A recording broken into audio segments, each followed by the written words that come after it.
In January 2026, Ugandans will return to the polls to hand a fresh 5-year mandate to their leaders, from LC5 to MPs and the highest office of them all, the presidency. A few months to this crucial election, the Supreme Court's recommendations on electoral reforms are yet to see the light of day, despite featuring prominently among Justice Minister Norbert Maul's promises for reform. We have already tabled it in cabinet. It has faced some delays, but we are going to get it done. The promises kept coming. Even while we are going to put some laws, the real problem really is the political culture. Will it be promise after promise until there are no promise to make? Mao cannot do anything before his mentor, President Museveni, looks into what he wants to bring on. As Ugandans await the reforms, opposition voices demanding the same are reaching a crescendo. We hear him talk in workshops in different places that is bringing these reforms, but we don't see them on the floor of parliament. Requests for an opportunity to table the proposed reforms are yet to yield fruit. Time is running out and 2026 is drawing closer. We don't know whether reforms are coming from America. We are not seeing them and the time is gone. Should Ugandans return to the polls with the same playing field and expect a different result altogether? A selfish, there must be something fishy. Is the cabinet really interested in these reforms? In cabinet, you are bound by common responsibility. And in any case, the Mao we used to talk about is a Mao who was standing free. Do Ugandans really need these reforms? And if they do, why isn't government bringing these forward? This is the Frontline.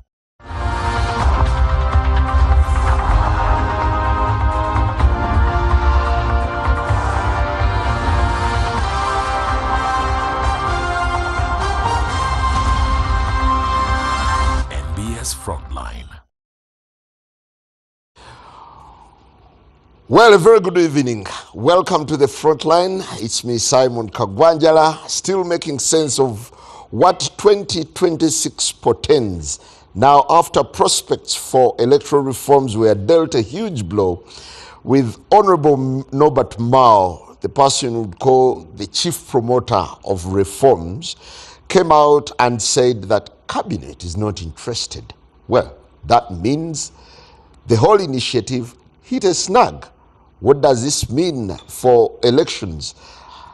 Given that the judiciary has called for reforms in elections to improve the electoral hygiene of the country, and several other activists on the political landscape have also called for an improvement in our electoral systems to ensure free, fair and credible elections. That will be the point of our discussion tonight with our frontliner, the government chief executive of the media center, and Honorable Salam Musumba, a very seasoned politician from the PFF, and Honorable Semuju Ibrahim Nganda, Member of Parliament, Kira Municipality, and the spokesperson of PFF. Good to have you, Honorable Semuju. Thank you. I believe you are 100 million richer with wish. the bounty that fell yesterday. I don't think there is anybody who will host here. And you ask him, do you have 100 million? And he will say yes, and you know it. But I don't have it. So you never got that call in the middle of the night, rather in the evening, to go and pick some? No, the story is around Parliament. Very unfortunate story. Not surprising. Because if money is given, it will not be the first time.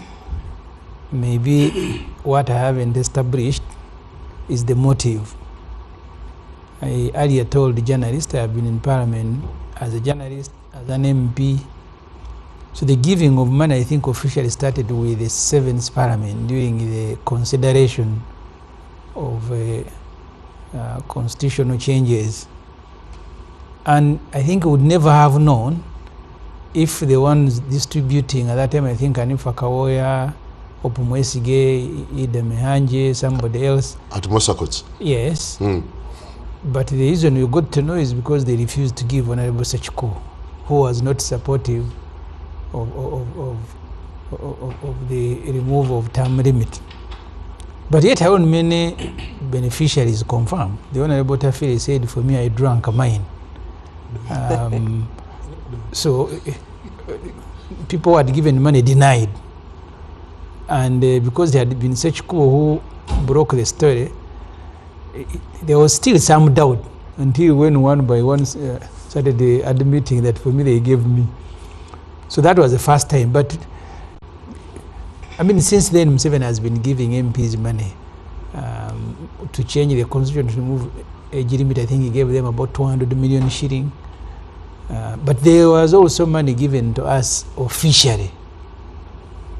We were given money to go and consult on the marriage and divorce bill, 5 million, which we returned. We were given 29 million to go and consult on the removal of age limit itself. There was also another money for NADS. I don't remember what it was, that we go and consult. Clearly the money was not for consultation, because the argument some of us who returned it made was that we are facilitated with the mileage to return to our constituents at least twice a month. Of course, we never go back, with the exception of a few of us who stay in the constituencies we represent.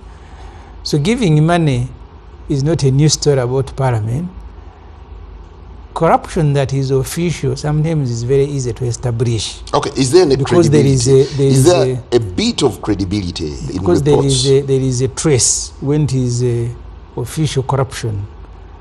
Unofficial corruption is not easy to establish, because those involved, the two parties, will deny, and it is your word against theirs. Those so you're among the deniers? I am not NRM, and I have not seen any opposition or heard who says I received, or that's why today we are writing the IGG, inviting the IGG to come and investigate. So we did not receive money. The NRMs have said they did not receive money. But in the past, it has been the same denial. That's the point I wanted to make. That when it is unofficial corruption, that sort of routing, nobody will come and say, I received the money. When it is official, it is easy to establish, because the money has now been formally sent to MPs' accounts. It's a moral issue. I haven't established if money was given, what the motive was, either because of the earlier decisions Parliament has taken. But those who broke the story said we have a UPDF Amendment Act that is on its way to Parliament. One of the aims of that law is to restore the military courts. I don't know really if that is the motive, or there's something else. You, if, and hypothetically asking, if you got that money, yes, would you return it?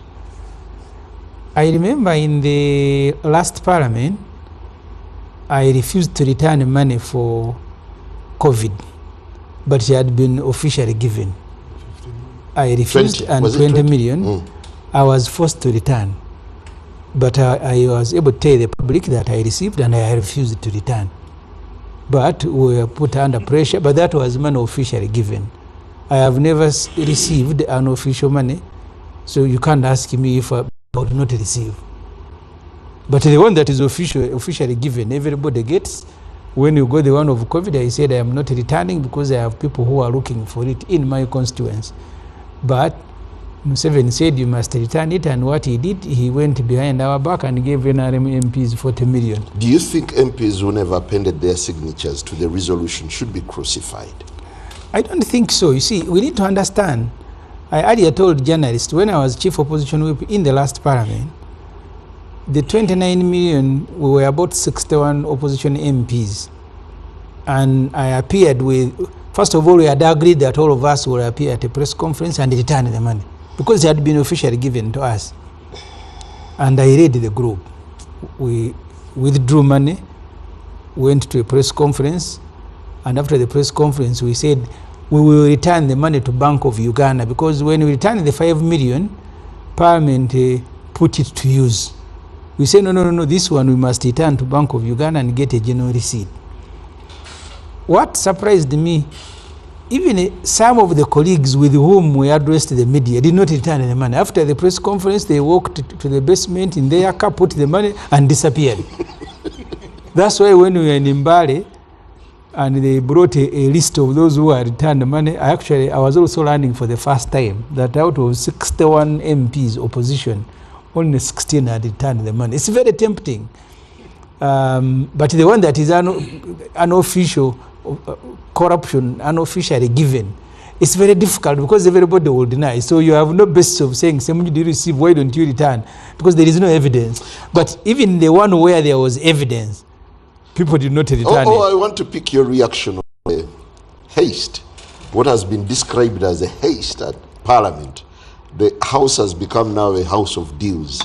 That last evening, a group of MPs were... No, I wouldn't classify it as haste. Haste would mean that they went by themselves, probably. But anyway, I don't think it was yesterday. The other day.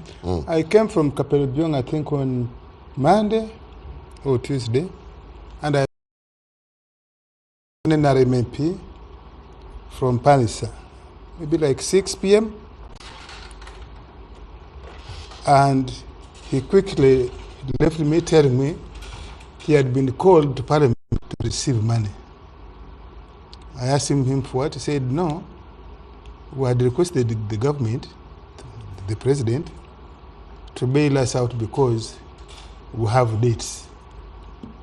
And this is not something we can hide. MPs have asked the president to bail them out. Across board, or NRM MPs? No, across board. I know a former FDC MP from Soga who was bailed 150 million by the president. His house, he had mortgaged his house. It was an election. And the president, being the magnanimous person he is, he did bail this FDC MP. I see him running around now in a nope and this kind of thing. But that happens. So, we have had these things before, but like Semunju, you can even see Honorable Semunju taking a detour in around, speaking in tongues. That means there's something he knows, but for good public relations with his colleagues, he doesn't want to say. I don't know. he doesn't want to. So, but anyway, that's where we are. It's not unusual, particularly now, when people are facing the pressures of election. You have been a parliamentary reporter like I have, like Semunju has been. We all know that when people are going towards election, it is maybe 50% of MPs, most likely 50%, don't even have 100,000 on their pay slip. They have borrowed against their salary, they have borrowed against their allowances, they have even borrowed against their gratuity. Partly because of taking on roles that are not theirs. For example, I really think if MPs collectively put a stand and say, the first year of Parliament, we want the government to deal with ambulances. We don't pass this budget unless you buy ambulances for general hospitals. Second year, you say, Mr. Government, we are not passing the budget unless you fund primary education sufficiently. And so on. So they have taken on responsibilities which are not theirs, and so it brings pressure on them. They have taken on barriers of their constituents, which is not theirs. They have taken on paying school fees, which is not theirs. And so some of them are suffering from a burden, genuine, but not theirs, which they should give to the government. And the president has been warning them, please don't carry constituencies on your head. The president tells them, me as the president, I will give money, but I will give money from government resources. That's why the president can ask for, you call it donations, because he doesn't go to sell his cows. to support. As we speak, there is a list of MPs who came out to condemn the act and even appended their signatures. You want to believe them? You want to believe those MPs? They are doing a katemba. I don't want to believe them, even if they have received. It is unlikely that they will say we have received. Look at this thing of in the accountability committees. You have been a parliamentary reporter. Yes. You know that a parliamentary in the accountability committees, MPs and particularly the leadership of those of those committees extort, they harangue accounting officers and the opposition-led committees. So don't believe in what those opposition MPs are doing. It's window dressing. Yeah, they are pulling the wool on our eyes, our eyes, so that we don't see. But since we don't have hard evidence, it would be unfair to condemn them as if we have the evidence. But no, you and I have been in Parliament. No. I mean, last year we had the Agora exhibition, even where huge monies were passing through. You saw everybody was tightly. You remember the case of which brought on Mpuga was isolated and hounded. But you remember even Honorable Mpuga himself initially said, I wish I could receive 500 million. Until the spokesperson of Parliament came and said, no. Actually, this money was passed in the budget and was received. It later transpired that actually Parliament borrowed from its own SACCO, its own savings account for members of Parliament, to pay this casino to the commissioners, and reimbursed, paid back the loan. It was at that point that Honorable Mpuga admitted, and all the other commissioners, but he had already been isolated and fought by his party. You remember the case of Honorable Senyonyi of going out and spending fewer days. It was when Agora exposed and he went back to bring back the balance of the money, and so on and so forth. So the opposition MPs are going around with this list. I think it is pulling the wool on our eyes. I don't want to buy it. Honorable Salam, thank you for joining us. And thank you. What is your interpretation of how this story about the 100 million is unfolding? It's actually supposed to be 200 million. Sorry? The bargain was 200 million. And so 100 might have been deposited. And you don't need to look far, just look at the happiness of the recipients and how they manage themselves. So they expose themselves as guilty. They're guilty as accused. This character of politics in Parliament is a great disaster to democracy and the nation, because every subsequent Parliament becomes wasara. You see, it has become a house of transactions, transactional parliaments. And it is the elder, the seniors that have poisoned largely the otherwise honorable job of representing people and offering leadership in a country. And so it's obscene, it's illegal, it's cruel,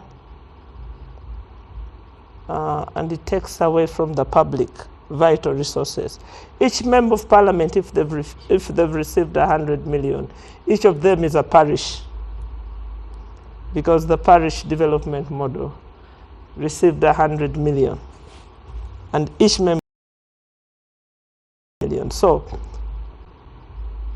if you do the mathematics, one MP is equal to a parish. Do you think the MPs who have come out with a resolution condemning this money are genuine? I think they are doing. Do you give them a benefit of your doubt? I would want to, but because I know them quite well, I doubt that they mean it. They are doing a PR job. I'd like to see more evidence on that. In your time, it was 5 million. Yes, it was 5 million to people that agreed to amend their signatures to a constitutional amendment. Today, it's gone up to 100 million shillings. I wasn't one of them, but the list of those that received are very clear. I do remember that money was coming from under the table and being thrown on top of the table for all those that are eligible to receive it. Of course, they have multiplied, but if you went by the dollar, it's still not worth it. Well, virtually, we're joined by...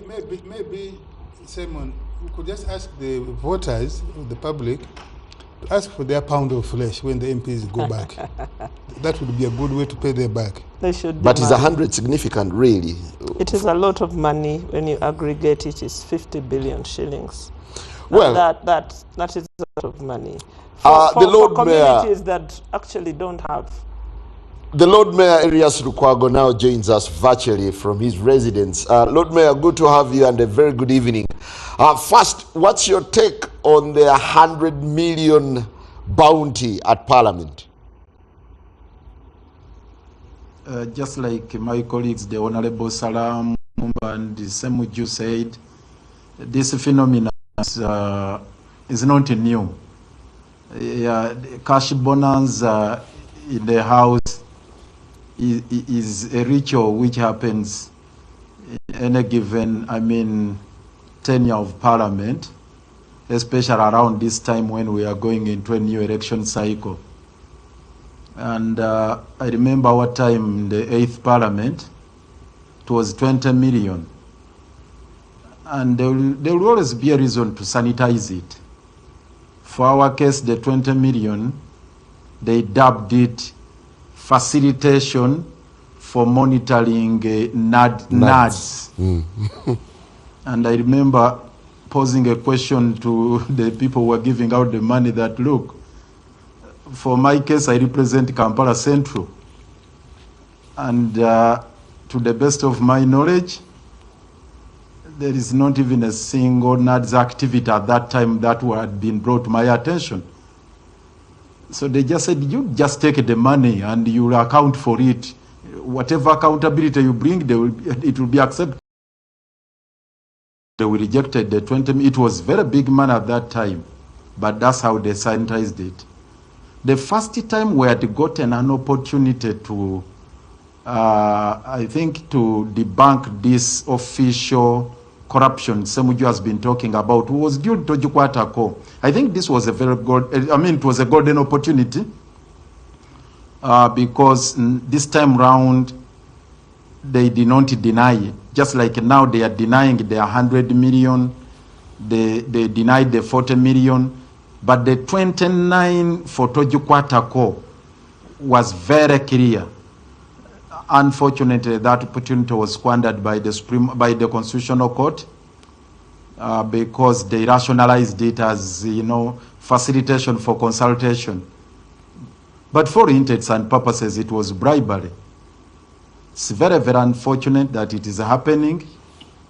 Personally, I commend those who have raised the red flag, those who have blown off the lead, because otherwise it could just be covered up and then they go away with the loot unnoticed. But at the end of the day, do you believe that there should be collective responsibility over this money? Do we say that Parliament got into this bonanza, or we blame the individuals? You see, there's no way they can take collective responsibility even with those who have not gotten the money. Obviously, there is a credibility crisis for the entire House. And when there is an indictment, it doesn't discriminate. All of them are indicted. Those who have taken the money, those who have not shared in the loot, it's unfortunate. That's what is going to happen. And just like Salam said, it's been transactional. I mean, the relationship between Museveni and Parliament is now transactional. And they have also learned the tricks of arm twisting Museveni. Every time there are those hot matters which you want to push down the throat of Parliament, when he wants to stampede them, they know how they can arm twist him to get this money. Like for this particular matter, they know it's the issue of, bringing back or resuscitating rather the General Court Martial with the mandate to deal with the civilians who are considered to be accomplices to serving soldiers. That one, they know it's a do or die matter for Mr. Museveni, that he wants it like no any other business. They know it's a matter where they could twist him and they get money from him. You remember even the other day when he tried to blow hot, and then he was huffing and puffing and saying nothing evidence was going to rein in this errand and bully the arrest of you. But that's where it ended. So it's business as usual, which is really very, very unfortunate. Well, thank you very much. If I could finally end this with you, Honorable Semuju Ibrahim Nganda, what do you know about this questionable money, and what don't you know? The stories are as you hear them. Because, as I said at the beginning of the show, money that is unofficially given, those who are suspected to be giving will deny, and the recipients will deny. Because it is easy to do so. But there was some bit of ransoming that the president was raised to pass the coffee. I'm not even sure that that is the reason, because I don't know of any meeting between Museveni and MPs where MPs are not asking money or favors. Whether it is informal meetings, whether it is NRM meetings, whether it is... because that's the relationship between Museveni and politicians. I have told my own story. When we were with Ofono Opondo in the State House to record the Capital Gang, Miguel meets me in the corridor. He hugs me for seeing right. Because they know when you go to State House, and that's the reason I remember Lukwago to say this. There was a time Mr. Museveni was dying to talk to Lukwago at the beginning of his administration as a mayor. And one of the reasons Lukwago refused was that there is no you're going to theater of bribery. Because if you enter State House and you came out, everybody will think you'll come with something. That's the Museveni has established there. So in all meetings I have known as a journalist, as an MP, official meetings between and MPs are meetings to beg from the one who controls the resources of the country. That's why I don't know this particular transaction, whether it is for something done or it is for something that will be done. Is it time Ugandans started asking or questioning the rationale behind classified budgets? I did a minority report on supplementary schedule number 3. We have just approved the supplementary for this financial year, which ends in June. And in total, it brought the budget of State House, Museveni's budget, to 1 trillion. And one of the items in the Museveni budget for his residence is classified, which has gone now to 400 and something billion. I asked the MPs at the time we were processing this money, I needed someone to tell me what was classified about a residence. Because the president operates an office, is the president's office with a budget. There are also agencies that are under president's office like ISO and with a budget. you have classified under defense, sometimes classified expenditure, sometimes classified equipment. And when you look at the law establishing State House, the Presidential, Vice President and Prime Minister's Emolument Act, it does not assign the State House the sort of responsibility that they claim. And I remember I've kept making this argument. That huge amount of money available to a person, he will use it the way he likes it. Thank you. So you are a president, Simon, in the State House. So you have 1 trillion shilling for your residence. One of the items under that 1 trillion is 400 classified. Really, you must be a fool to think that there is anything classified Museveni is doing with his wife at State House. This is not there. But that it's just doing politics. Does the president come off as magnanimous, that each time MPs cry out to him, he'll always find a route? First of all, there's the line in that vote for donations. Obviously, because of the things the president is doing, official and unofficial, and being the available president on almost every issue, people accost him. 2 days ago, a local leader, died in Kabaramaido. A former MP there called me and said, the president knows this person personally. With our politics here, we need the president to support. The person died of cancer in Murago here, and the family was stranded. And said, can you help us talk to the PPS or somebody so that the president is notified? I did. I'm not privy now, but I think some support was given just to help take that body. Now, there are those things that, yes, you may, the things I said about MPs, you may say it is something small, but that's the nature of the country the president is running. That somebody will reach him with a problem. Somebody will reach the president with the problem, my child passed, but can't pay tuition in Makerere or another university in the country. And the president will say, okay, PPS help us, or help out, or comptroller. This money is purportedly off a supplementary budget. Now, the classified, first of all, classified is official in the government of Uganda. And it is spread in a number of entities and is audited by a specific committee of parliament. Maybe we should ask that committee of parliament, do they do a good job when State House, when defense provides accountability for classified? Now, this particular president, let us just take what's going on in our northern neighbor, South Sudan. The president is doing a lot of errands. Sometimes that involves bringing different parties to Uganda. That money is not going to charge on the Ministry of Foreign Affairs. He may as well charge from that classified. He puts somebody in a safe house, for example, maybe a hotel, for a whole month. For example, right now we have people of Riek Machar who have run away. If you listen to the news, international news, they say they have fled. To where have they fled?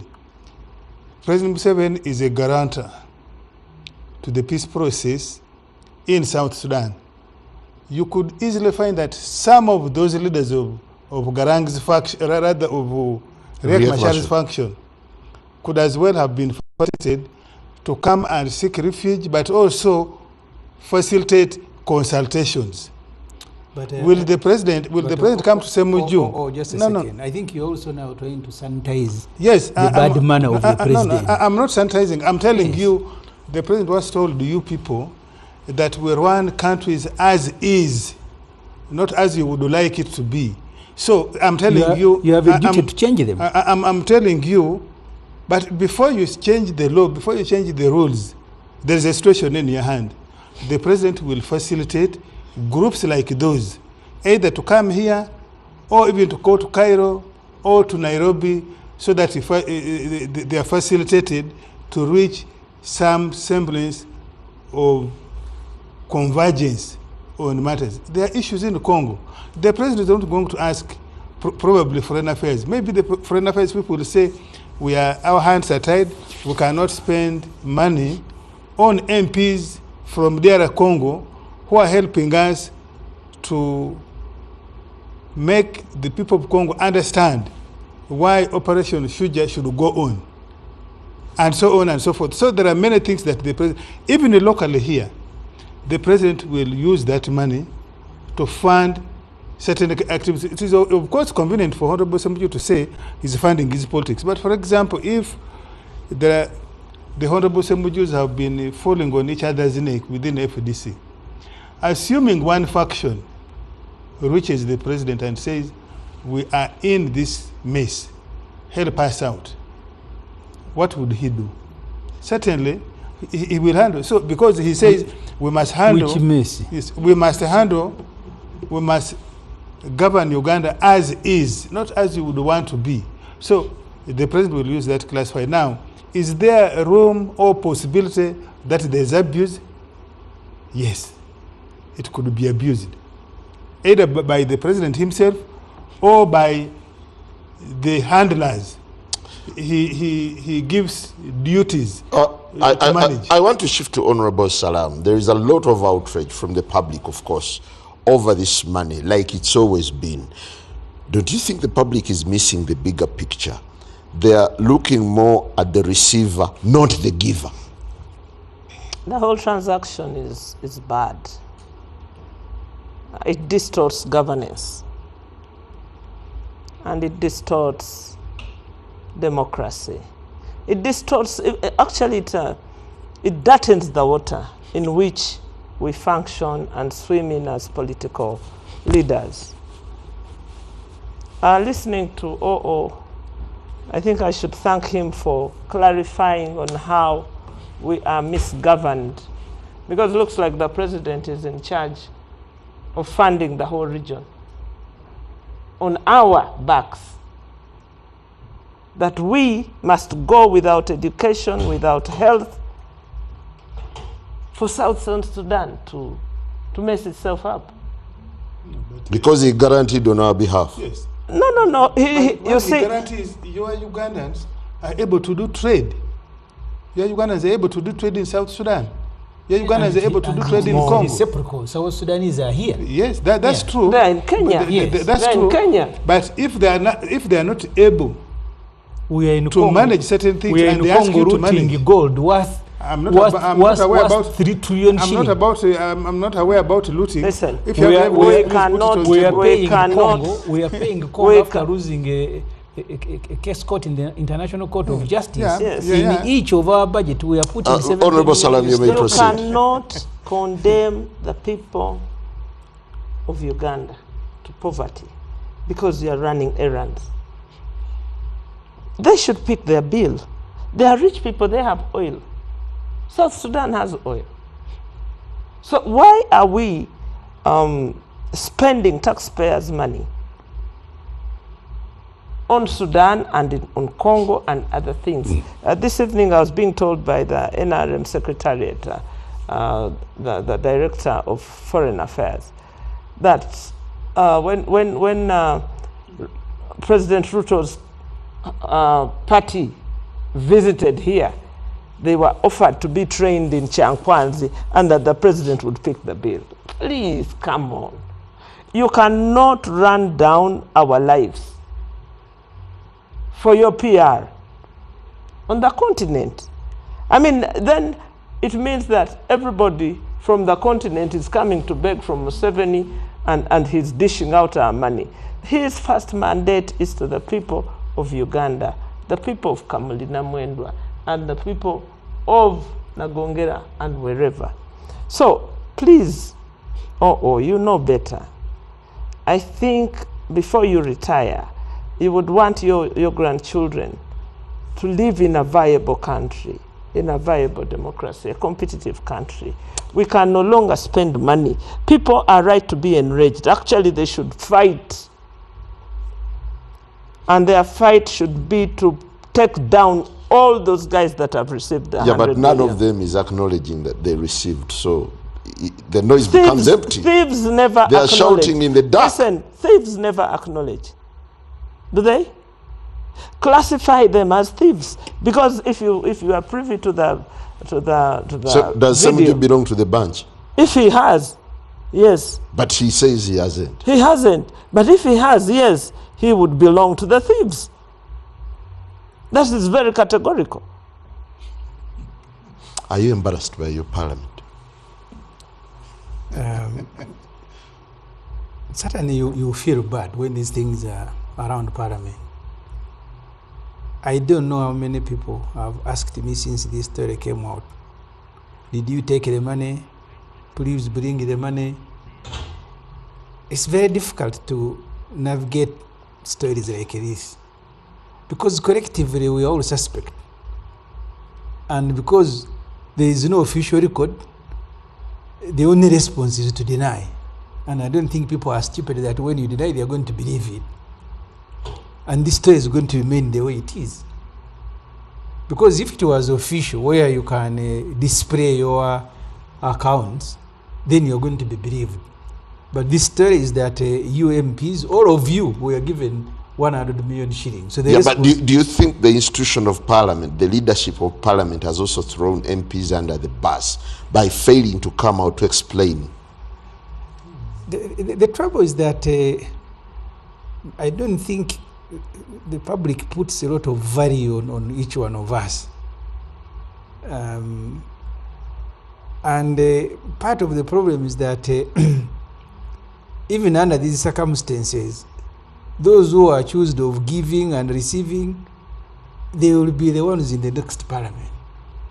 The public has also let itself down because it puts no standards. There was a time we were discussing here bribery and patronage. And in the areas of Ankole and Chigezi, people go to a church and give 100 million. There was one, I think, who gave 200 million shilling. 300. So you want to look for standards. People can only behave if they are subjected to certain standards, but all of us are not. In the constituencies where we are MPs, where I agree with Ofono Opondo, the things that we are individually asked to do, those who are asking us to do those things will themselves be happy that there is money MPs are splashing around. Otherwise, they should be the one running after MPs when they are bringing money. But they will be roaring red carpet. One time I went to a fundraising in Kasokoso, and I told the priest that I don't want to line up with the NRM MPs with money that they have rooted. So you create space for us where we put our money, and these ones who have rooted, because they may need more prayers than us. So their money needs to be cleaned before you, the church, accept it. So the society itself, I think, partly because of vulnerability, and I think it is intended by Museveni that you make people vulnerable at all levels, so they begin running to you for help. And Ofono Opondo will describe you as a magnanimous president who wants to be the one to take bodies to up country. I mean, you simply can't run the country like that. To be fair to the leadership of parliament, the Right Honorable Tayeba, who was presiding over the House, is on record saying no, as a House, as a parliament, as an institution, we cannot rely on, and said he has not seen, first of all, parliament has not given MPs that money, because parliamentary money officially is given on record. Second, he said he had not received any information to that effect. Third, that he, as a member of parliament, he had not received the money. Have you seen this? Have you seen the short video on the Leader of Parliament's handle, ex-handle? I have not. But I'm saying, to be fair, at least the presiding officer of yesterday, I think, the Right Honorable Tayeba, has made that categorical. And he would be like Semuja as well, that if it is not on record, how would he know anyway? I think they have outsmarted us. You remember what? We'll take a very short break, and when we return, we'll certainly be shifting gears to the subject of the day, where electoral reforms, mere hot air from Mao. Good evening.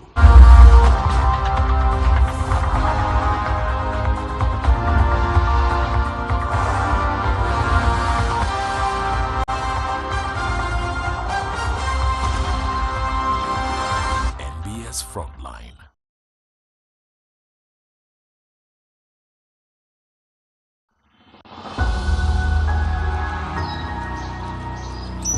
This is nature. This is timeless. This is more than a destination, but a reinvention that will open your mind. The promise of spaces as extensive as your imagination.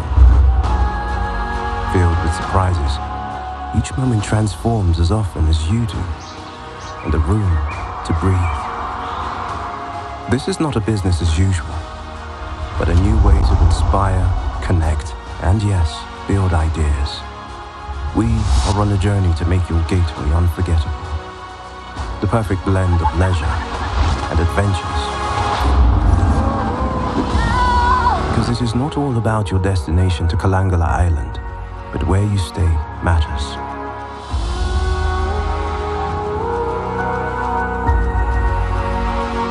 We are Brevard Sand Lodge.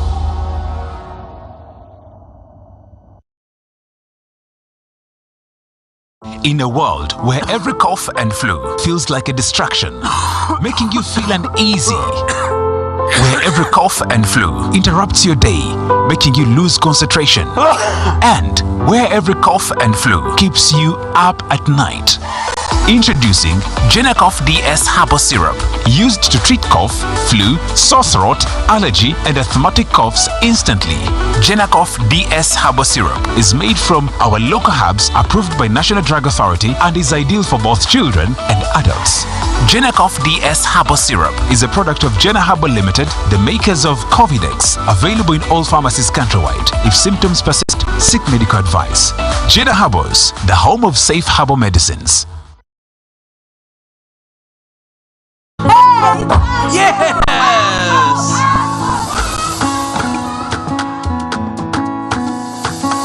Everyone has a dream this year, and it's your turn to Joga 2025 with ABSA. Switch to by applying for the ABSA salary loan. Call 0800 222 333 and let's get started. ABSA, your story matters.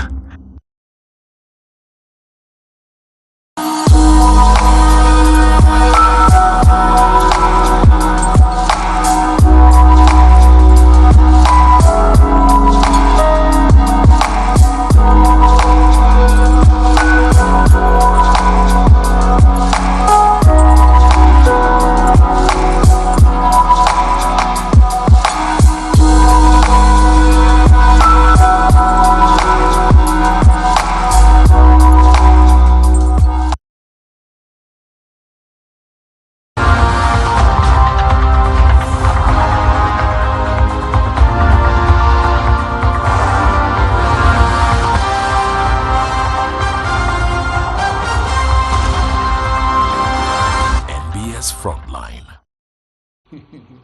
Welcome back. We are still discussing the recent developments on the political landscape. Honorable Norbert Mao went to Parliament and said Cabinet has expressed disinterest in the electoral reforms bid. What does this mean? Could it be a huge blow to the advocates of electoral democracy? I'll begin with you, Lord Mayor Arias Lukwago. How much of a setback is Honorable Mao's disappointing news?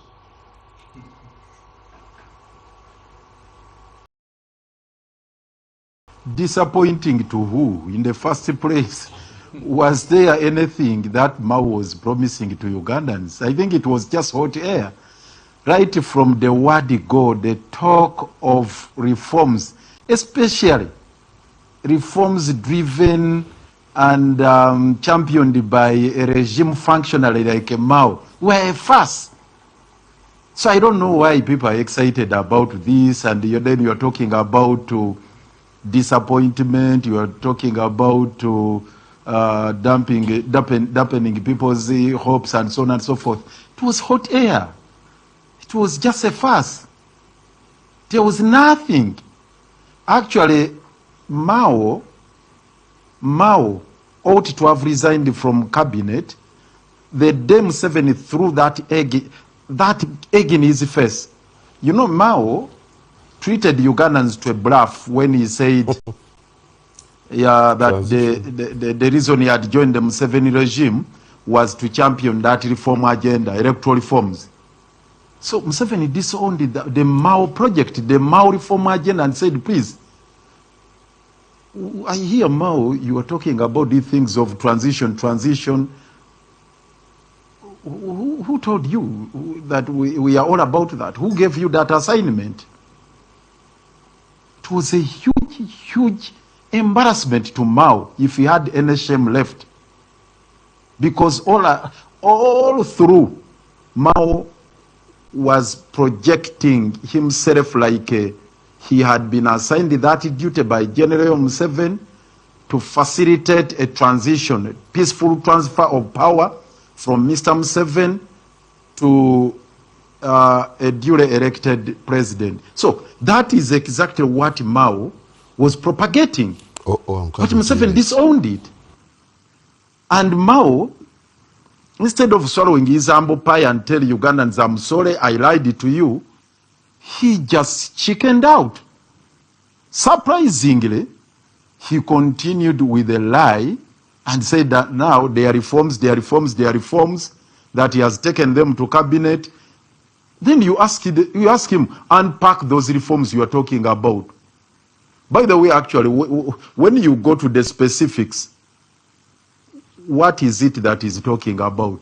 If anything, actually, it's only one thing I heard he was talking about, Sujui enhancing the capacity of the biometric voter verification machines, and that is all. Maybe also loosely talked about something like term limits and so on and so forth. That is buffoonery I'm sorry to use that strong term. It's buffoonery of the highest order. So Mao should swallow his humble pie, tell Ugandans that he lied to the nation. Of course, he was trying to cover up his deal. There was nothing like a pack of reforms he was championing. And therefore, he should have resigned. Otherwise, for us, I want to speak on behalf of my two colleagues who are in the studio there.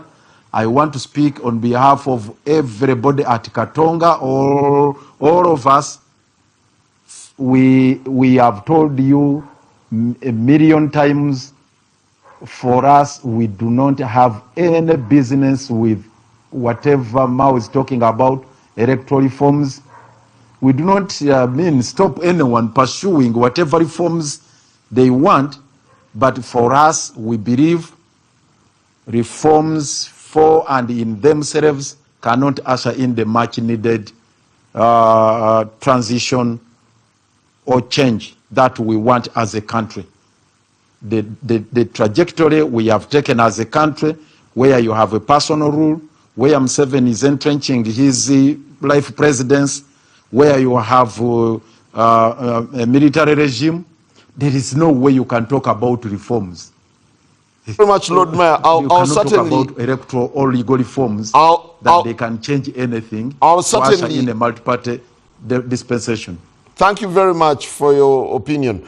As someone who is in the corridors of power, was there any discussion around electoral reforms, or Mao was simply advancing a big lie?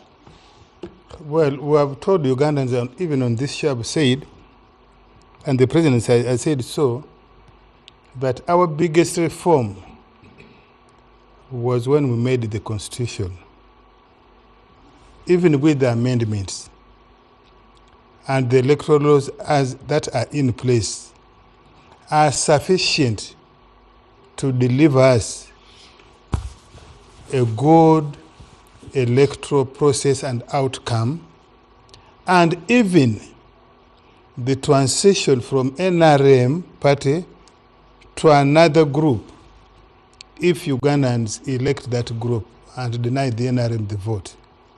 Like we have seen, where people have voted other parliamentary candidates other than NRM, they have been permitted by the law, by the constitution, to take their seats in various organs of government. So anybody who wants a big reform, let them use that constitution.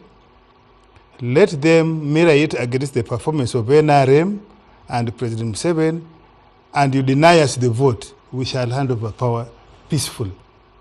So the question of electoral reform, the question of constitutional reform, the question of peaceful, transfer of power really shouldn't arise. The NRM, the day you defeat NRM will hand over power. So concentrate on that. Yeah, but Mao has often said... Now, I have also said on this show that the legislative agenda of government is usually lined up, contained in the State of the Nation address by the President. Go back to June last year, when the President delivered the State of the Nation address at the opening of this session of Parliament. There is nowhere where the President said we are going to have electoral reform law bill coming to Parliament. It's not there. Go and check it. I have said that on this show many times. So when Honorable Mao came up that he is writing something for electoral reform, he was talking in the corridors. Outside the corridors of government. He was talking in other corridors. He was going to donors, other fora, seminars, and saying so. And I came on this show and I said, although I don't sit in the privy to some of the documents, because usually is presented, cabinet has decided something, they extract cabinet minutes. And I get some of them. And I said, I have not seen the draft proposal of Honorable Mao. I have not seen a cabinet paper by Honorable Mao about electoral reform or even constitutional reform.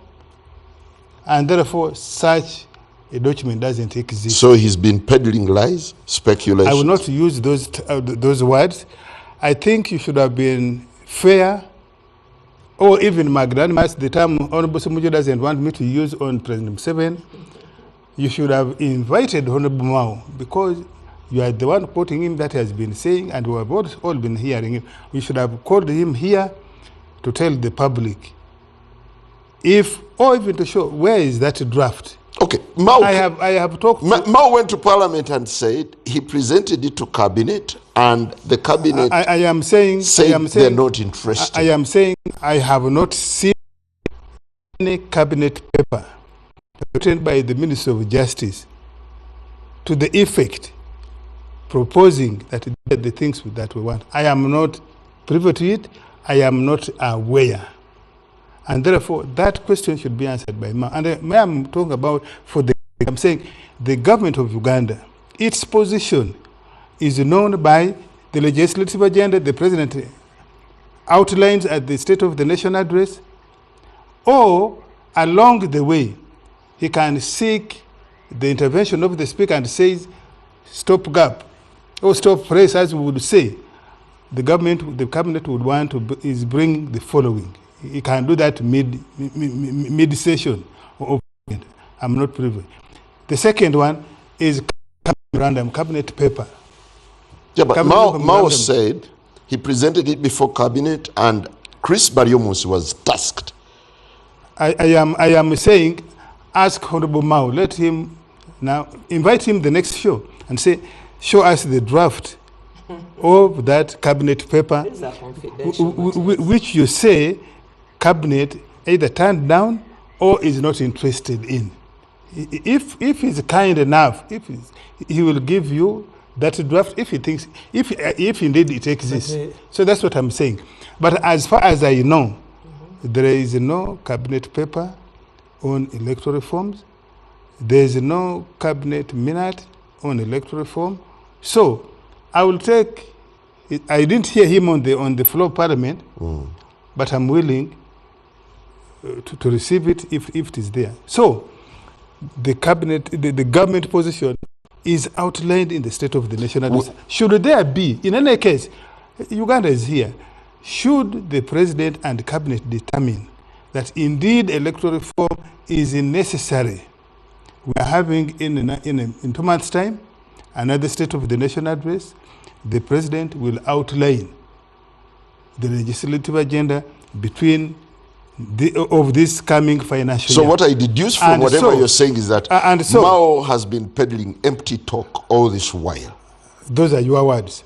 I am saying I have not seen, I am not privy, and indeed there is no cabinet minute on electoral reforms. Thank you. Honorable Salam. Yeah.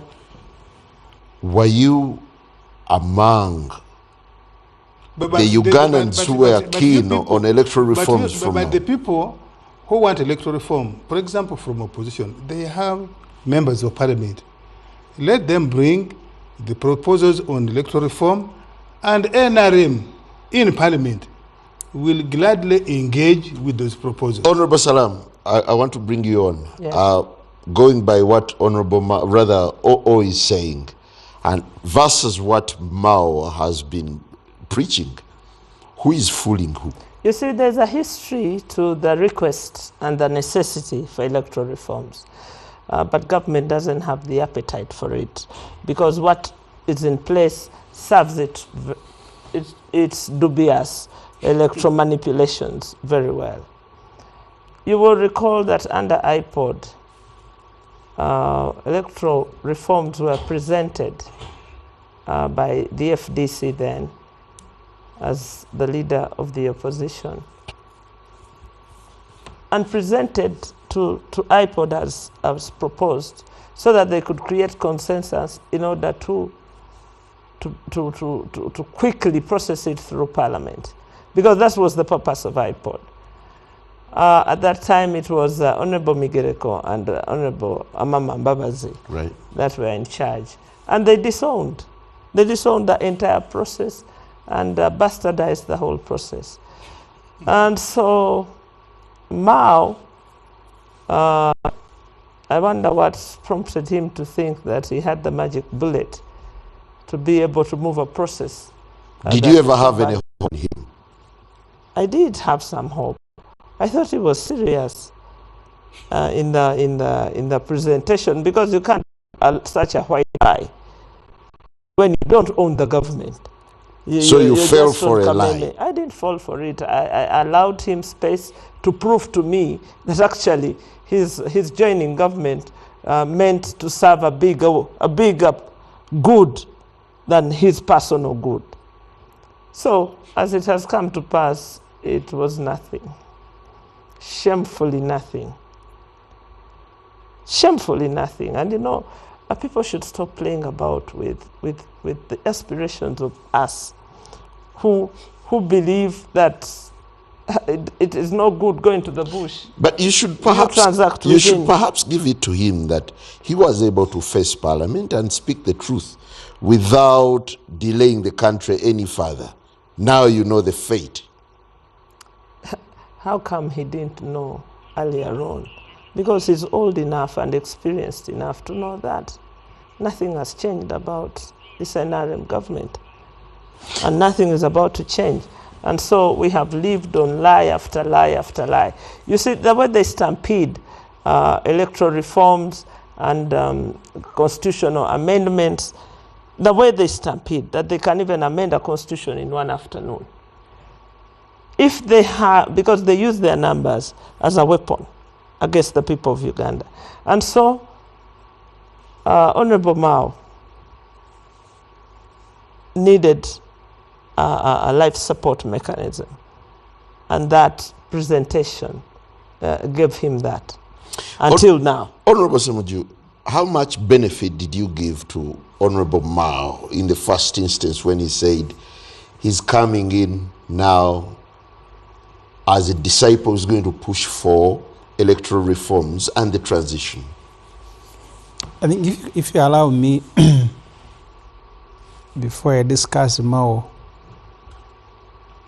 when the Honorable Otafire was Minister for Justice and Constitutional Affairs, he did propose a constitutional review commission to the president and went ahead even to propose people to sit on it. I think he had proposed either the Honorable Ben Watch or Honorable Wandero Galo to chair it, to look at the constitution. Because there are many things that we need to have a conversation about. We are at the meeting with the National Bureau of Statistics to receive information and some analysis about the population census. Ofonopono comes from Tororo. Namulanda. Their district is about 300,000 people. It has 9 MPs.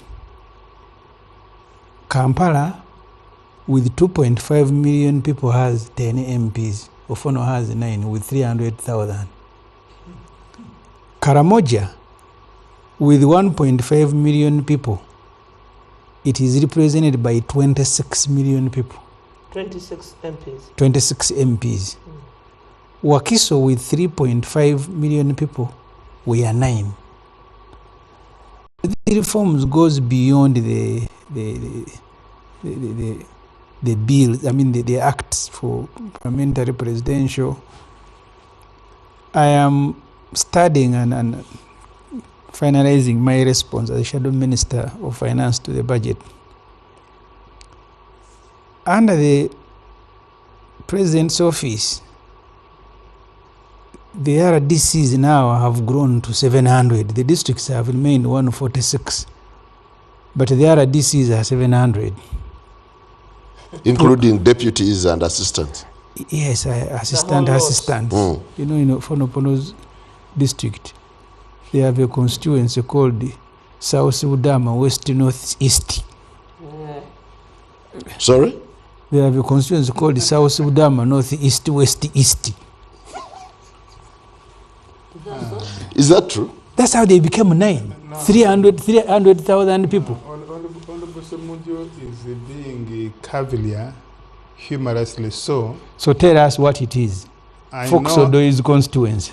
Northeast. It's not northeast. West Budama, because that's the name of the so you start with West Budama? No, West Budama is the name of the county. No, you start with yes. West Budama, northeast. West Budama is the name of our county, like you would have Chadundu. It's West Budama, as opposed to East Budama, which is the Teso side now. So that constituency, that West Budama was divided into 2 constituencies. West Budama North and West Budama South. Then in 2020, the 2 constituencies were subdivided. West Budama South was subdivided into West Budama Central and West Budama South. West Budama North was subdivided into West Budama North and West Budama North. Is he saying something different from what I said? So there is West Budama Northeast. Yes. So Semujo is being simply. You start with West Budama Northeast. So the point I make, Simon, is that I think that's hilarious. No, I am telling you, where M7 has support, he will make villages, because they are choosing a Obote of gerrymandering. But you've surpassed him. That you can have 300,000 people represented by 9 MPs, and you have 3.5 million people represented by the same number. You have Kampala, 2.5 million people, 10 MPs. Karamoja, 1.5 million people, 26 MPs. And then they will say NRM has numbers in parliament. And then you have the NRM candidate who deploys the state during campaigns. I have told you he grew the list of RDCs, the districts, because RDCs are a creature of the constitution. But he has found a way of now making them 700 with assistants, with the deputy, and then mobilizers are on the list, on payroll of State House. So we need to have a conversation because of foreign opponents. When you defeat us, we'll hand over power. Yeah. But we don't go with you in a normal election. So that's exactly the conversation Mao has been heralding for a while. And I want now to come to Mao, because before I blame Mao, I want to blame the person who is responsible for all this. Blame us from West Pudama, Northeast. Yes, Southeast, North, something. So I want to blame the person who is responsible, because before Mao, you had the Otafire, at one time Monori Mukasa. They even appointed a Constitutional Review Commission. Because I have given you an area of constituencies, you now have districts. You have, someone told me earlier that you have a woman MP who came from somewhere with about 8,000, so the voters in a district. The administrative units, the representation at Parliament, you still have the military there. Who vote with NRM. I remember the Honorable Kadaga had difficulties seating them. Where do they sit? Because when Parliament became multi-party, and the constitution, and in the rules you have the government side and opposition side. She was asking where will the military sit? But Honorable Semji, there was a precedent, the multi-party Parliament of 1984 July. It was a multi-party parliament. It had UPC, it had DP, it had the UPM, that parliament of second Obote. And it had 10 members of the army, UNLA. Kadaga could have gone, Honorable Kadaga should have gone to the president of that parliament. How was the army sitting in that parliament? We are the only... That constitution of 1967, as amended, under which that election, UNLA sat in that parliament. We are the only country in Africa that has military representation. So by extension, Mao is a victim of the system. I am coming to Mao, that he joined an old conversation that had been unsettled, and the problem is Museveni. When Mao joined, he said there was an understanding that the things that the Otafires, the Monori Mukasas, that his negotiation with Museveni was actually to make these things happen. I told him when he came here that memorandum for me was an appointment letter. The cooperation agreement, you mean? That's what I told him here, that I didn't see anything beyond that. And Museveni confirmed. Museveni, when he was commenting about it, he said for him, he works with everybody, works with his relatives, works. So Mao joining cabinet was just to allow him also to be part of government, but not because they had agreed on a number of things. So that's as far as I look at Honorable Norbert Mao. And I did not believe that the Museveni who betrayed the Kategaya, who betrayed the Vestiges, the Muntu, the Mushegas, people who at that time were working together they were vulnerable collectively, made the sacrifice collectively, and then agreed that when we get power, we need to do the following.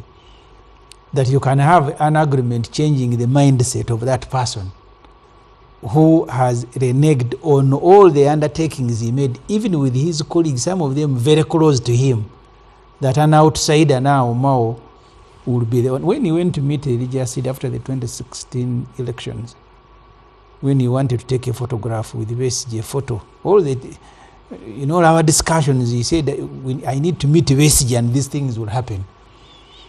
Because Besigye knows Museveni, so he denied that.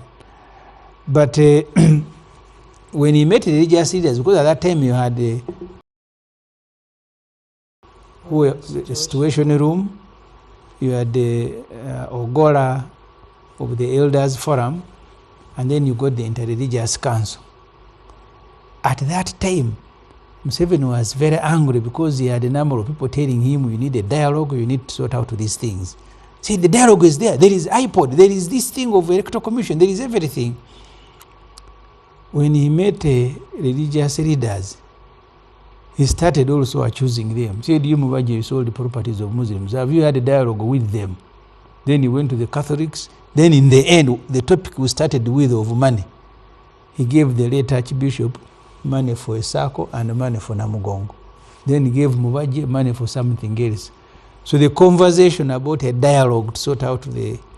So if Museveni cannot respect the religious leader, he cannot respect the situation room, he cannot respect the elders, he cannot respect his contemporaries. Did anyone believe, even for a second, that Mao was going to be the magic bullet that to deliver? It was just a joke. Okay, the transition bid failed. The reforms bid failed. What's now left for Mao? To correct himself from where he is, I don't know, because at least now he has settled in. Well, and I don't think there are many people who are going, because at the beginning there were questions. So you were joining under what arrangement? And the arrangement was a transition. Now to interrogate what was in the cooperation agreement between Norbert Mao and the NRM. Honestly speaking, that debate would be irrelevant because it would be foolhardy for us as a nation to get embroiled in that love letter Museveni wrote for Mao, the appointment letter the Honorable Semuju is talking about. Because for intents and purposes, there is virtually nothing. Museveni just created the window to conscript Mao into the fold, to bring him within the cabinet, and to supplement the Honorable Semuju's submission. Actually, it was just about balancing. It was about regional balance. Was wanted even to have the Achoris also in the cabinet. That's what Mr. Museveni said. So do we really need to discuss that? The central focus would be about the deep crisis we are embroiled in as a nation. Because right now, I would pose a question to all of us. There was talking about following the constitutional path to usher in the much needed transition. The question I would ask, and it's a $1 million question, which kind of constitutional order do we have right now? Which constitutional order? You have a constitution that has been corrupted, that has been bastardized, that has been adulterated, with all the safety nets removed, term limits, age limit, and what you can talk about. So the document which was adopted on the 8th day of October 1995, right now has since become a mere paper tiger. So that is the crisis you have, that you have a document on the one hand which purports to be the instrument guiding the political processes in the country, but what is obtaining on the ground is a totally different trajectory. You have Mr. Museveni governing outside the purview of the Constitution. So that is the crisis we are having. So getting the country back onto the rail, onto the constitutional path, that is the critical challenge we are having. So how do we deal with this issue? What kind of conversation can we have? Because Museveni has closed all the doors within the parameters of the Constitution to have a transition for only one. That is Article 3 of the Constitution. It's the only one now available. So the conversation will be about how do we now get back our sovereign authority as a nation, using the mandate, and rather actually invoking the command made by the Constitution under the provisions of Article 3. How do we regain our sovereign authority as a country, as a nation, to be able to chart a way forward, to take charge of the destiny of our country? That is the conversation we must be having, not those mere pieces of paper which Mao signed with Mr. Yoweri Kaguta Museveni. That would be a useless debate, I'm sorry, with all due respect.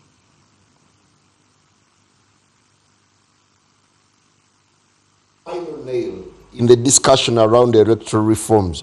What is the fate of the forthcoming elections?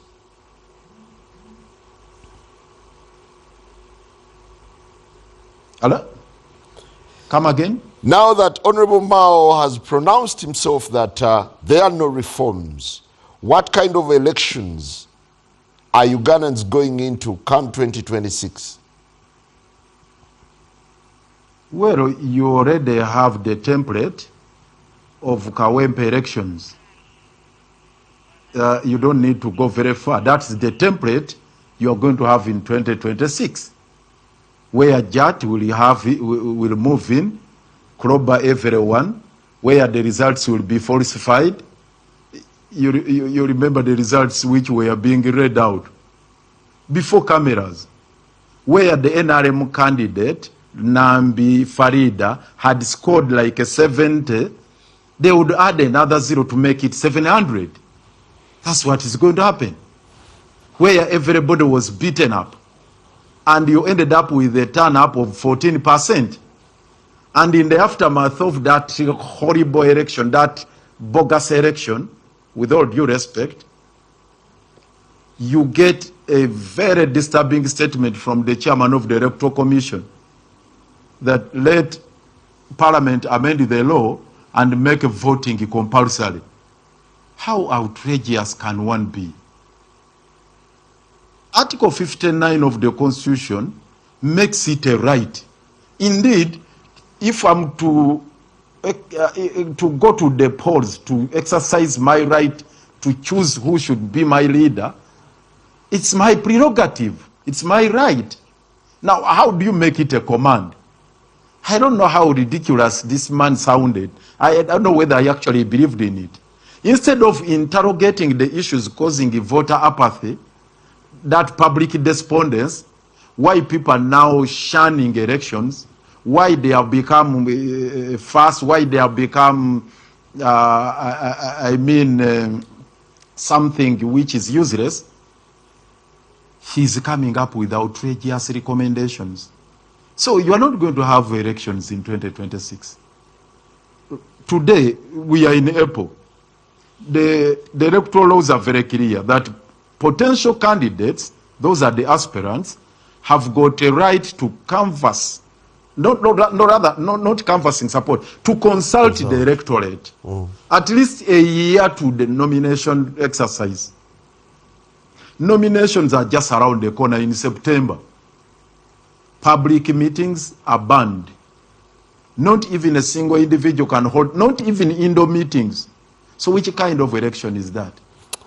Well, Lord Mayor. So you were talking about the amendments like Mao is, probably what Mao should have been talking about. The structural interdicts that were made way back in 2016 in the Amama Mbabazi decision, that petition Amama Mbabazi filed, and the Supreme Court, after dismissing the petition in 2016, highlighted a number of areas that required fine-tuning. To date, not even a single issue raised in those structural interdicts has been addressed by the executive or parliament. So which kind of election is that you're going to have? Lord Mayor, I want to thank you very much. As we take a break, now that government seems to be dismissing everything Mao is spreading or talking about, transition talk was dismissed by the president. You're now saying you have not seen anything to do with electoral reforms. What are the chances that there wasn't even any agreement, cooperation agreement, and it was just an appointment letter?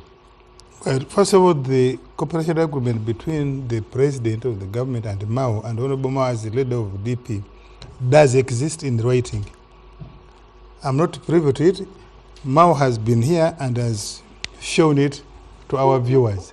So please, invite him here and ask him to show the public that agreement. Secondly, you're a government spokesperson, yes, but you don't know what government agreed with Mao. I am saying the document exists. It is you who's doubting. I'm telling you, it exists. The agreement is not between you and Mao or government. The people to whom the agreement applies do have the agreement in writing. So you can ask one of the parties to give you and you read. Yeah, but now, one of the parties is dismissing the ingredients. No. Well, that suggests that maybe... If you go outside the content of agreement, I'm obliged to clarify to the audience to whom you are speaking, and that's what the president was doing. He was clarifying that my agreement with the Honorable Mao does not contain what you are saying to the public. Now, it is the onus is on Honorable Mao. If the president is disowning what exists, let him bring the agreement, and we shall see who is not telling the truth. Now, transition or not, there's nothing in the constitution and the laws of Uganda which says what Honorable Mao says is what will happen. We have a constitution, we have laws. That's what will happen. Now, the Lord Mayor is saying there won't be elections. Why is it? He didn't say that.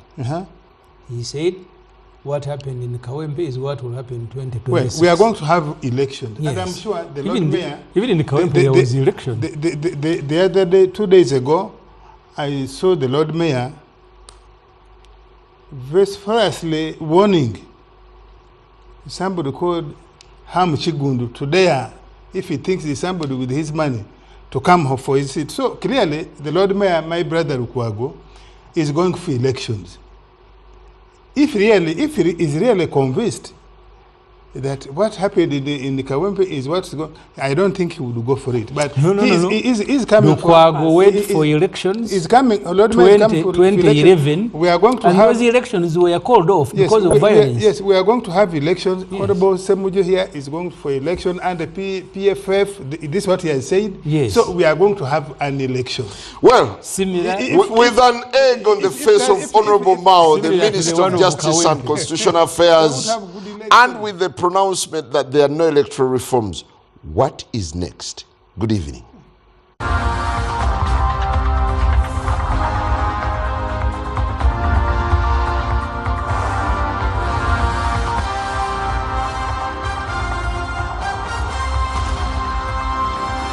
NBS Frontline.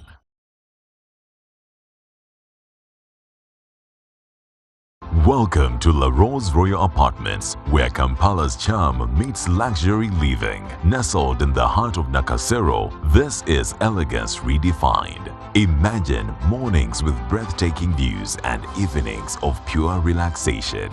From stylish two-bedroom apartments to opulent penthouses, every detail is crafted to suit your lifestyle. Live your dream with our world-class amenities. Unwind by the pool, stay active in our state-of-the-art gym, or relax in our tranquil gardens. Don't wait to live the life you deserve. Flexible payment plans and limited time offers make it easy to call La Rose home. Visit www.remaxadvisors.ug or contact Remax Advisors, the commercial agent. La Rose Royal Apartments, where luxury begins. Hallelujah! Here's reason! This Easter, enjoy more rewards and care from StarTimes! Simply pay monthly subscription for the next bouquet and enjoy an upgrade to the next higher bouquet. For classic and super bouquet customers, subscribe for a month and enjoy 5 days extra. Extra entertaining and educative kids channels. And now it's time to extra new series on Makula TV and Gangs of Manila on the Novella E+. Reality TV dating show Hello Mr. Right Season 2. How old are you? A thrilling title race in StarTimes UPL and La Liga. For more information, please call customer care on Airtel line 0200 117 700 or MTN line 0317 117 700. Star Times Easter. Care beyond entertainment. Where's your mom? My mom is at home, father. I've had a picture and I went right through her body and I saw wounds in her intestines. Yes, father. She has been struggling with colon swelling for a long time. Inside, yes. They are yellowish. Yes, father. All the doctors had failed. But today, yes, Lord. Want to get her healed? Yes, father. Because of you, eh? Watch The Power of Prophecy with Prophet Elvis Mbonye this Saturday, 6:30 p.m. on NBS TV, Uganda.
Frontline. Welcome back. It's still the Frontline as we make sense of the electoral journey ahead of 2026. Well, Lord Mayor, I want to bring you in finally with your wrap. What do you think is going to happen between now and the time of elections? Now that we're getting uncoordinated voices all over the place. Nothing much is going to happen except for, intensified repression and suppression, persecution, and also manipulation, patronage, and so on and so forth. Definitely there will be some heightened activity in the parliament where you are going to have this hot debate about the general court martial, and now that the MPs have gotten some money, it's going to be some heated debate there. Of course, there's going to be a fight we're also going to put up because we'll not have Mr. Museveni to just have it his way, the way he deems it. Definitely will not just go with it without a fight. So let him brace up for a tough fight we are going to put up. Resuscitating the defunct General Court Martial is one thing we are going to fight tough. But again, there is also the issue of Parliament again having those kind of machinations about reforms. There will be some diversionary debate about, electoral reforms and whatnot, which may not yield anything. But by and large, what needs to be done is just people organizing themselves for a pushback if we are to change anything. And hopefully our commander-in-chief, that is retired Colonel Dr. Chiza Besigye, would be out of jail, hopefully, because tomorrow we are going back to court. We made our case. We put in stronger grounds for bail to be granted to him. We are just keeping our fingers crossed that justice prevails and the judge releases him tomorrow. that will also have its own dynamics and ramification.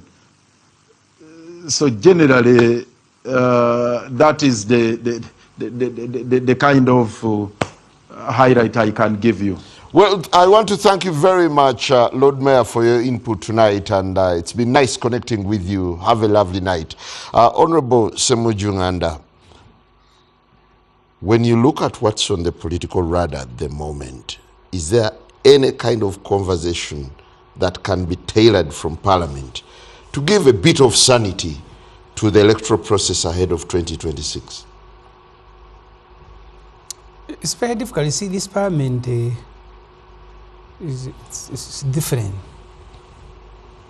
I was in Parliament as a journalist. When you look at the Parliament of the Musumbas, the Wachas, the Kazoras, with the elders like Kiluzindana,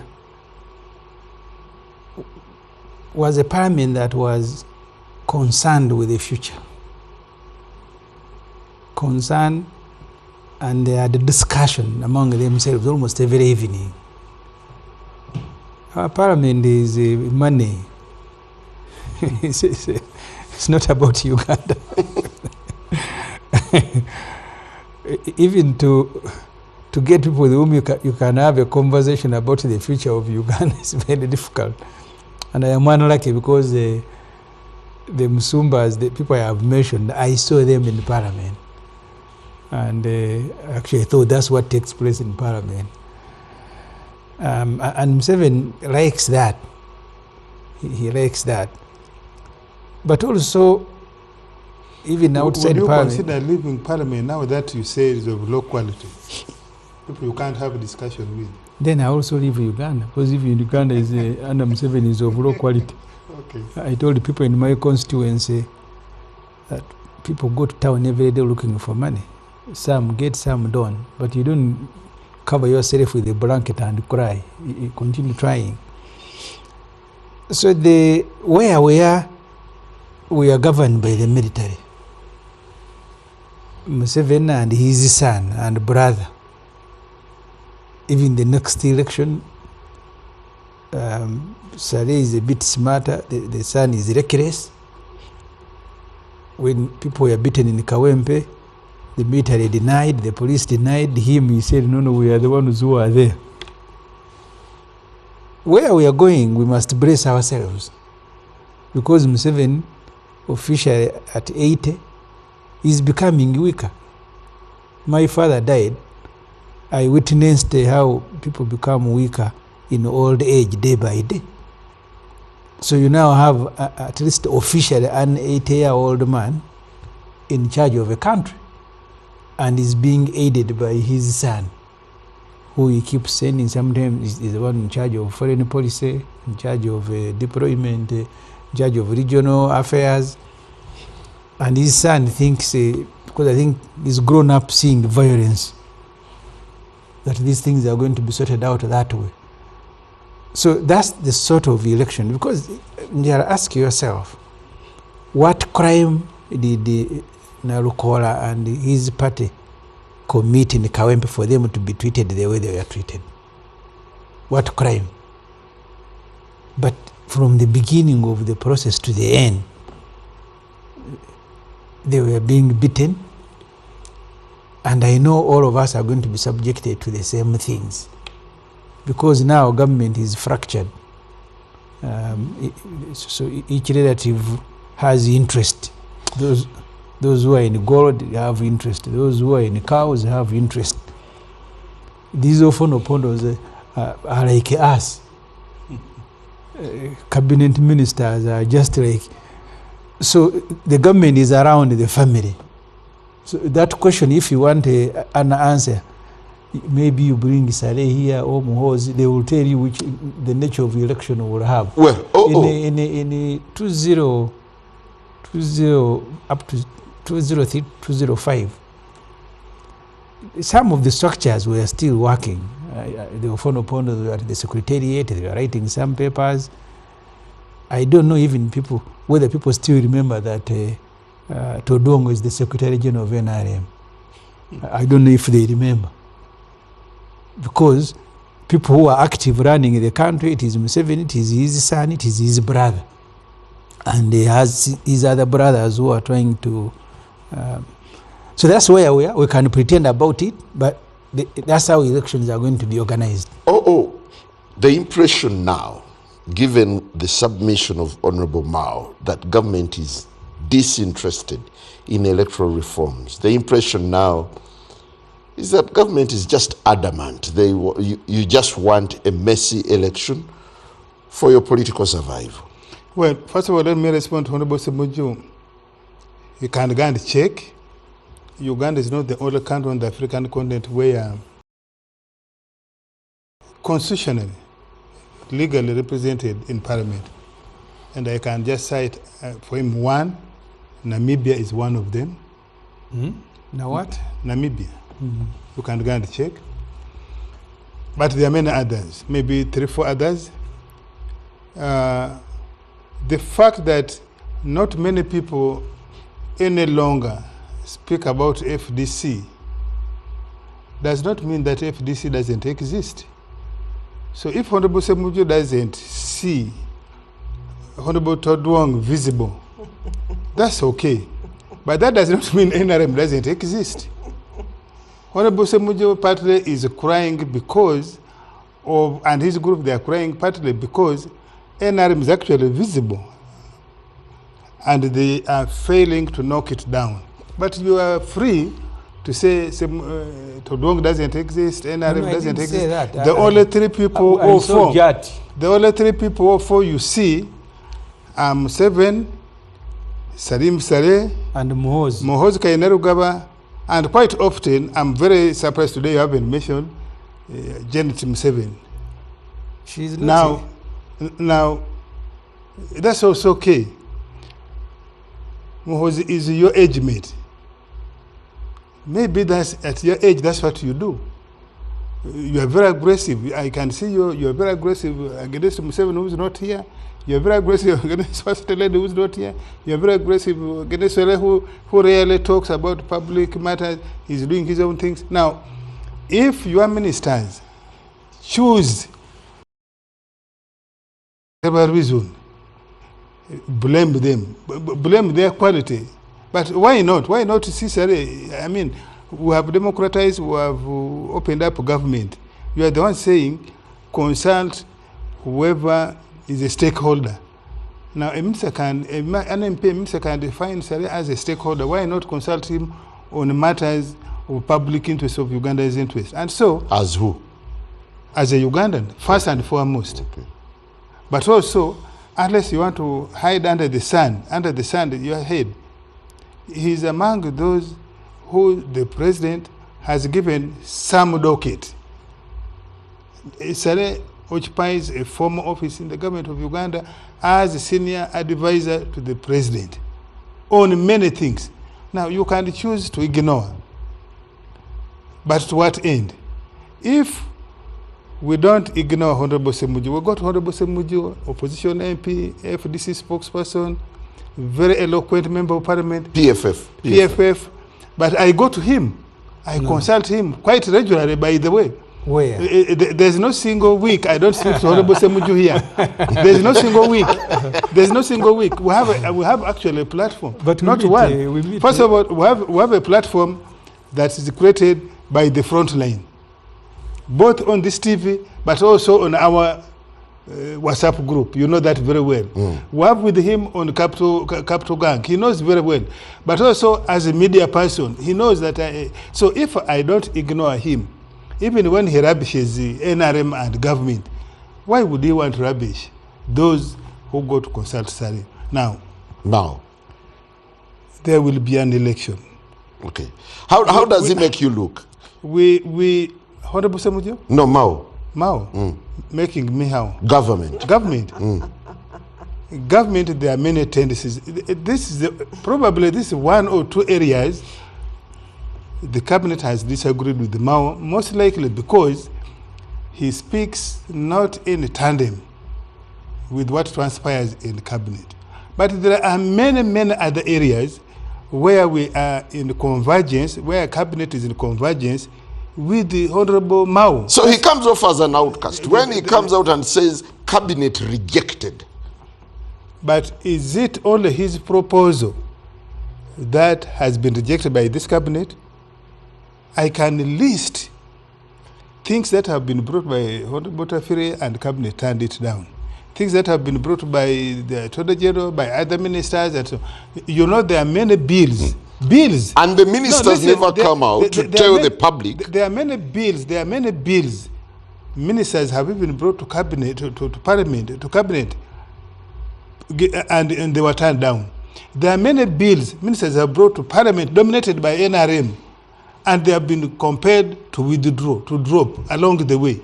So, if Honorable Mao is chosen as his style of work, each time cabinet turns him down, but is obliged to go to parliament to say, look, I made this proposal, the collective organ did not agree with it. Maybe what you can fault him for if he was not speaking, but I think that that parliament is the right forum for him. If they ask him, you have been talking about electoral reform, what happened? I think he's simply being honest to go to parliament and say, colleagues, yes, I took to cabinet, maybe verbally or even in writing, they have turned it down. So that they don't, parliament should not have hope via the cabinet route. Now the onus is on the Semujus who want electoral reform. Honorable Semuju, bring your proposal. Thank you. We are ready to. Thank you, Honorable Salam Musumu. If they are reasonable, NRM and the whole government will accept it. But I don't think Honorable Barimwezo need electoral reform to do his apakata. He's ready to do his apakata with or without electoral reform. Honorable Salam, your parting shot. Do you blame Mao or the system? No, I don't have time to waste on those. I want to deal with the creeping disaster of militarizing the entire political space. And when you see retiring or retired military people making a choice to join elective politics, you know that it's now a backdoor effort to fill the house. There is Russian with the military.